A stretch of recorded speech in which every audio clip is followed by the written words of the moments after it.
ferme les yeux et imagine un voyage si long qu'il semble ne jamais finir. Un voyage à travers des déserts brûlants, où le soleil fait scintiller les dunes comme de l'or. À travers des montagnes si hautes, recouvertes de neiges éternelles, que l'on croit toucher le ciel. À travers des villes mystérieuses, où les gens ne parlent pas la même langue, ne mangent pas les mêmes plats, et vivent selon des coutumes fascinantes. C'est l'extraordinaire aventure d'un jeune marchand vénitien qui, il y a plus de 700 ans, a parcouru l'Asie comme nul Européen avant lui. Son nom, Marco Polo. Marco Polo naît en 1254 dans la ville de Venise, l'une des plus puissantes cités marchandes d'Europe. Venise est un véritable carrefour du monde. Ses quais regorgent de bateaux venus de l'Orient, chargés d'épices parfumées, de soieries colorées, d'ivoire sculpté et de pierres précieuses. Le jeune Marco Polo grandit au milieu de cette effervescence. Il entend 1000 récits de voyageurs racontant les mers lointaines, les marchés d'Asie, les routes mystérieuses parcourues par des caravanes de marchands. Son père, Niccolo, et son oncle, Maffeo, sont eux aussi de grands voyageurs. Ils ont déjà rencontré des princes orientaux et traversé des terres que peu d'Européens connaissent. Lorsque Marco a 17 ans, son père et son oncle reviennent d'un premier voyage jusqu'aux frontières de l'Empire mongol. Ils préparent une nouvelle expédition, encore plus loin, jusqu'à la Chine, qu'on appelle alors la Cathay. Cette fois, ils décident d'emmener Marco. C'est le début d'un périple qui changera sa vie et l'histoire du monde. Le voyage dure plus de 20 ans. 20 années à travers des terres immenses et sauvages, où chaque jour apporte un nouveau défi ou une nouvelle merveille. Les Polos traversent d'abord le Proche-Orient, la Perse, l'actuel Iran, avec ses mosquées bleues et ses marchés pleins d'épices. Puis viennent les paysages hostiles, le désert de Gobi, un des plus grands déserts du monde. Le sable tourbillonne, la chaleur accable, et les voyageurs avancent parfois plusieurs jours sans eau. Ils franchissent ensuite les montagnes du Pamir, surnommées le toit du monde, où l'air se fait si froid et si rare que les caravanes doivent marcher lentement pour ne pas s'épuiser.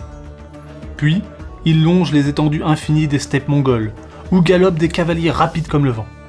Enfin, ils atteignent la cour du grand Khan, l'empereur de l'immense empire mongol, Kubilai Khan, petit-fils du célèbre conquérant Gengis Khan.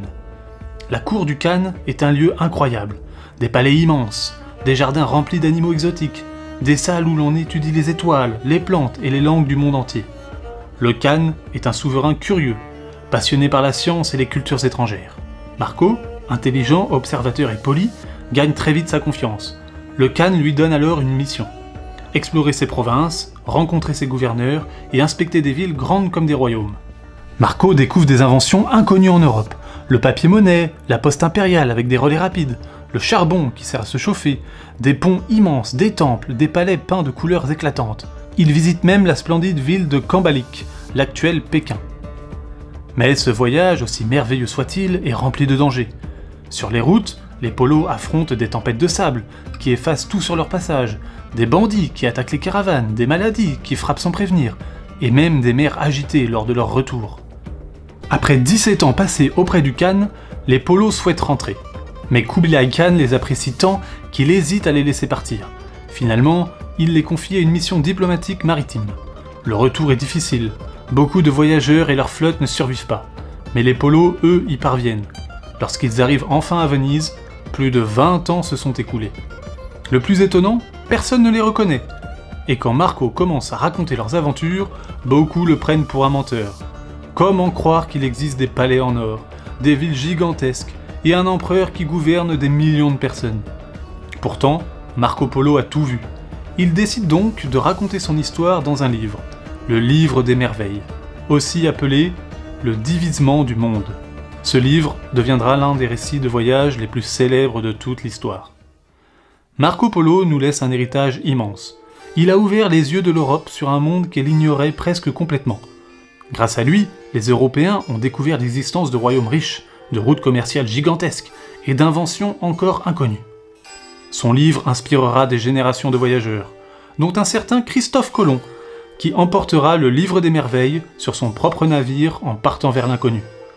Marco Polo nous rappelle que voyager, Ce n'est pas seulement parcourir des kilomètres, c'est apprendre, comprendre, s'émerveiller et découvrir que chaque peuple, chaque culture, chaque langue enrichit notre vision du monde.